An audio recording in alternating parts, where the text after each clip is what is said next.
Hey guys, today I'm going to show you how to achieve this matte smoky eye paired with glowy skin, a slightly bronzed glowy body, and as it is the festive season, I'll give you the option of pairing this with a red lip. So if you want to see how I achieve this makeup look, then keep on watching. I'm going to start with the body and I'm going to take the Vita Liberata Body Blur. Here I'm using the shade medium, but it is available in 5 shades, the lightest being lighter light and the deepest being deeper dark. So this has a light reflecting diffusion on the skin, so it gives this beautiful glow. You'll see all the celebrities wearing this on the red carpet. It really does give a beautiful instant tan, but it's transfer resistant, so it won't transfer onto your clothes, but it also washes off at the end of the night. Using a body brush, it takes no time at all to apply this to the skin and it instantly dries, so you can pop your clothes straight back on. This is something you could take to the office, for example, if you're going out for a party at the end of the day, and you can just whack this on in the toilets and you're good to go. It's like an instant tan, it's so even and it just looks beautiful on the skin. You'll see it just gives this wonderful glow. This is also a great option for brides. Don't forget to use what's left in the bristles to also take that over your hands or any skin that's visible. I'm also going to pair that with the Vita Liberata Beauty Blur Face in medium as well. I want that to match the body. It's akin to something like the Charlotte Tilbury Hollywood Flawless Filter. This provides a glow without the shine. It also gives a blurring finish to the skin and it's a bit like a BB effect. It's very lightweight. You could wear this completely on its own, especially if you're somebody with dry skin. I'm being strategic around the circumference of my face and then using what's left on the bristles through the centre. Because I am an oily combination, I don't want too much glow through the centre. I'm working on the outer perimeter and then again using what's left on those bristles to pull that forward. This is going to give a beautiful glow underneath our base makeup because I am going to be using something that's quite light today. I am using a Wayne Goss foundation brush. I will list and link everything I've used in the description bar, so if you want to try anything for yourself you can shop directly through the links in the description. Over that, I'm going to apply the new Sweed Glass Skin Foundation. The shade I'm using is 05 Light Neutral and there's around 15 shades available in this, but because it is so lightweight, it's a little bit more versatile. Each shade would fit maybe 2 to 3 different skin tones. On the website, it says it is a hybrid between skincare and foundation with a silky, elastic texture that feels comfortable and looks like second skin. And I would completely agree with that. It definitely is like a second skin. Even though it's very lightweight, it's not as lightweight as a BB. For example, I think this is a little bit more coverage than my Dr. Jart Premium Beauty Balm. This formula is also very buildable. I've tried this on its own without the Vita Liberata Beauty Blur underneath and I found this to be ever so slightly more mattifying. Like I did not need to powder when I wore this on its own, whereas even if I use the Dr. Jart I still need to powder. With this I just found my skin was a little bit more matte. I still look luminous but I didn't need to powder, so there was something there that I noticed, whereas in this tutorial having the Vita Liberata Beauty Balm underneath, as well as using the Charlotte Tilbury Skin Tint on top for some added glow, I definitely needed to powder. So even though it is a glass skin foundation, again when I used it completely on its own, I didn't find it to be too luminescent. If you've watched my previous 2 tutorials, you know I've really been enjoying combining my Charlotte Tilbury Unreal Skin Sheer Glow Tint with my By Terry Hyaluronic Serum Concealer just on my cheeks. So I've popped that glow on the cheek area and now using the concealer I'm going in over my eyelids, around the contour of the eyes, over the Charlotte Tilbury glow very lightly so it doesn't go onto the wand, and a little bit in the areas that I get redness. Then I'm using a fluffy blending brush by BK Beauty to blend this in around the areas without the glow first, so over the eyelids, around the eye contour, making sure I lift the outer corners of the eyes because this area tends to get a bit red and thin as we age, and making sure I blend these areas out first before I tackle the areas that have the glow. I don't want to mix these up. The glow only wants to be on the cheeks. These other areas are going to be matte. I always like to go back in with my damp beauty blender to press over everything to make sure there are no streaky marks. And now I've changed my brush to my Sigma F03, I think it is, it's the highlighter brush. I'm going to use that to buff it into the cheeks and then I'm going back in with my foundation brush over the top to make sure again there's no streaky marks, but also it's got that residual foundation in the bristles and that helps with the blend in. To add some sculpting to the face, I'm going to use another cream-based product because this adds to the glow, but it also melds into the makeup that we've already got onto the skin. I'm using the NUDESTIX Nudies Matte in the shade Bondi Belle, which is the sister shade to Bondi Bay. This is slightly cooler. Using a very light hand. This is barely touching the skin. I'm using my foundation brush in circular motions to buff this into the skin. And then once again going in with my beauty blender to make sure everything is seamless. The placement for this is just around the hairline and my cheekbones to add that warmth so that my face now matches my body. We still want to keep the glow, but we definitely need to set the skin so it lasts all day. I'm going to go in with the Mercier translucent powder in the ultra blur formulation. I am going to be applying some matte eyeshadows to the lid, so I'm going to set this area first. You don't have to, you can go straight in with matte shades, but I know they can be problematic for some people and they find them harder to blend out. So if you haven't used an eyeshadow primer, setting the skin when you've only applied foundation is going to be the best way to blend out your matte eyeshadows. Here I'm only using what's left on the powder puff over the cheeks because I don't want to completely eradicate that glow, but I'm going to tone it down slightly using the residual powder in the powder puff. My natural glow is going to start to come through as the day goes on, so we are starting with this nice matte base. Taking the Makeup by Mario Master Mattes palette original, I'm going to move on to the eyes. I'm starting off by mixing the soft white shade with the warm cream on the Rephr number 33 brush, and I'm buffing this on the mobile lid from the inner corner all the way to the outer corner. This is going up to where the socket is, which is where the eye naturally creases. This is going to be our base colour. On me, this is a nude, and you can adjust this to suit your skin tone. You can add a little bit more of the cream in, a little bit of the warm sand, just depends on your skin tone. I'm also going to take that on the inner corner of the eye, but add in a little bit more white to our combination. The brush I'm using for this is the Rephr number 13 brush. Going back to my palette, I'm going to take matte number 6, which is this neutral brown, and I'm working this in circular motions on the outer third of that mobile lid and just buffing it slightly into the socket. The brush I'm using is the MAC 286S, which is a synthetic blending brush. It has duo fibres, which means the very end fibres are slightly longer than the lower fibres, so they have a slightly white tip. It means it picks up less product, so you don't overload the eye, and it just has this beautiful way of doing all the blending work for you. So just start to use whatever residual eyeshadow is in those bristles to start pulling the colour up and out to give a lifted look to the eye. So we're aiming for the tail of the eyebrow depending on your eye shape.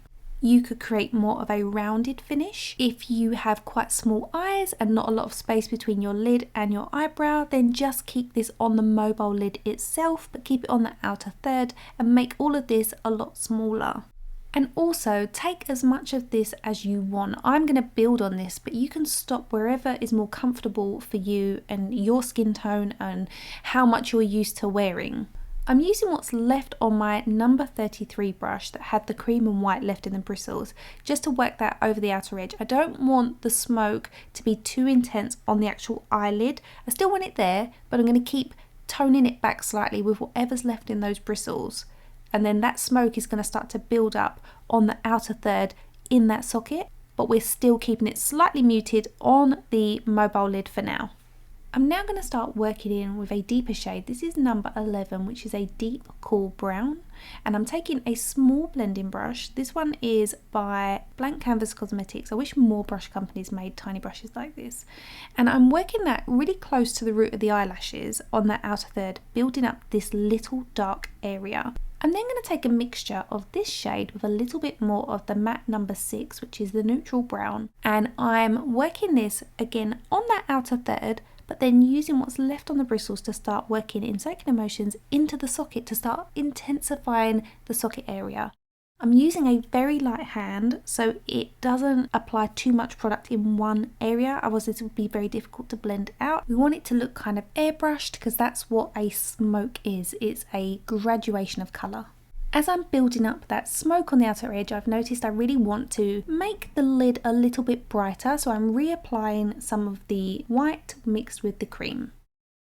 I'm taking the neutral brown number 6 on a small smudger brush and taking that underneath the lower eyelashes all the way towards the inner corner, keeping it slightly lighter at the tear duct and more intense towards the outer edge. I then decided I also wanted to do this on the top lid, again keeping it close to the root of the eyelashes. This is all a work in progress. This is how I build a look. I don't know exactly what it is I'm going to do, and then I might need to change things as I go along. So at this stage I decided I wanted to apply that neutral brown along the root of the eyelashes. I personally like a winged liner. I like to create a lifted finish to the eyes, but again, if you want to keep this quite round, you don't have to apply a winged liner. I'm going to use the Anastasia Beverly Hills brown liner. This is quite a warm shade and I really do like this. If you wanted a deeper shade, you could use Sepia Ink by Bobbi Brown, which is a nice muddy cooler brown. You could also use the Wet n Wild Mega Liner in dark brown. You'll notice that it's quite warm on its initial laydown, but as it dries, it goes slightly cooler in its finish. You can see here where it's dried, it looks slightly deeper, right? You can see how it's cooled off slightly. I'm going to smoke this out a little bit. I'm using the ABH number 3 brush and a little bit of NUDESTIX Hot Stone, and I'm just buffing this over the top. You can see how it creates this beautiful smoky finish. I'm now taking the Lisa Eldridge Seamless Glide Eye Pencil in the shade Burnt Umber. If you're on the hunt for an eyeliner that goes on so soft, that delivers the most intense pigment payoff but stays in place all day, doesn't transfer, doesn't move, these are the pencils for you. You see when I drew that on, the colour payoff was so intense, it's so opaque, and this just lasts all day. I've used that to tightline as well as apply that across my waterline, and now I'm going to give my eyelashes a curl ready for mascara. I will show you this look with mascara alone, but I'm going to pop on some individual lashes just to give a little bit of a flirtatious finish. That's my preference, you don't have to do that. I'm using the Kitten Lash Mascara by Lisa Eldridge. This has so much flexibility, it doesn't flake, and it just gives drama. So as you can see, this is how this makeup looks just with mascara. Probably looks a little bit spidery up close, but from a distance, it's a great looking mascara. It gives all the drama that you need. Again, I am going to apply some falsies. Here I've applied some dovetail or fishtail eyelashes, maybe about 7 or 8 across the entire lash line. It only takes a couple of extra minutes to do this, and I feel like it really does add to the look. Moving back onto skin, I wanted to take this blush by NUDESTIX. It's called Bareback. I'd never used it before, so I was determined to use it. However, it was a little bit cool, so I mixed in a little bit of the cream bronzer. That is the beauty of makeup. You can do whatever you want to do. You can mix the colours that work for you. So just have fun with it, play with it. Using a stipple motion, this is going onto the back half of the cheek, and I'll use whatever's left to take that up into the temple area. I'm using my BK Beauty 106 foundation brush to apply this, and you can use my discount code if you want to try these brushes for yourself. It'll get you 10% off. I'm now going to move on to the lips. I'm taking my Makeup Forever Artist Colour in the shade Endless Cacao. And I'm going for the full 90s supermodel vibe. We have that kind of matte eye going on. It's supermodel smoke. So I thought, you know what, I'm going to do the lips the same, but I am going to give you a festive option after this. I'm following my natural lip line to enhance them. I don't want to overline the lips here at all. So I'm just going to follow my natural lip line and then use my finger to pull the border inwards so that it softens it. This is quite a dark pencil, but used very softly, it can give that sculpted finish and defined finish to the lips without looking too intense. You can also use a brush, I'm just showing you here, to blend your lip line. Try not to blend it outside of the border, keep it in the border. A diffused finish can look nice when you're using colours, but not necessarily with brown. I want to keep it nude in the centre, so I'm going to take this lip gloss by Anastasia Beverly Hills in the shade Undressed. I'm going to pop this on first, and then I'm going to blot it off with paper. You can see it's a similar colour to what we've got on the eyes. It's got that creamy vibe. The initial laydown is just too intense. So we blot it off, and then we use our brush to blend this in or feather it in to the diffused line that we've created on the inside border of our lip line. It's super 90s and I really love this finish. I think it's so pretty. So now let's make it more festive. I'm going to take this lipstick by Lisa Eldridge in the shade Velvet Duchess. This is described as a clear, clean, deep garnet red. It's one of those shades that really enhances the white of your teeth. It's a shade that really suits everybody, and it's one of those lipsticks that you can wear with real minimal makeup, just mascara, and let the lips do the talking. It does work well with a smoky eye. I am going to show you how to change the blush to match this lipstick, but it also really does look beautiful with minimal makeup. Here I'm just crisping up the lip line for a very defined lip using the matching lip pencil by Lisa Eldridge in the shade Duchess. I'm now going to use this lipstick on the back of my hand for blush, so I'm bouncing my brush into it and only applying a very light amount from the bristles onto the back half of my cheek, and then buffing the remainder off onto a towel so the brush is more or less clean. Now we can blend that small amount that's on the cheeks. I don't want to blend it too far out, so I'm going to use my sponge as well to bounce over exactly where it is. That way we don't become a big colourful mess. This will just tone it down ever so slightly. And then we can take our foundation brush and just press over this, and again it will help mute it slightly. Now our cheeks have a similar hue to our lips, so everything looks a bit more cohesive. I have a whole tutorial on matching your lips to your blush perfectly every time, and I will link that on screen for you now. I hope you guys loved this tutorial as much as I did. Let me know your thoughts in the comment section below. Don't forget, everything I've used will be listed and linked in the description bar so you can shop directly through the video. Please give the tutorial a thumbs up if you enjoyed it. Consider hitting that subscribe button if you are new to my channel. My name is Shonagh Scott, and I will see you in my next video. Bye guys!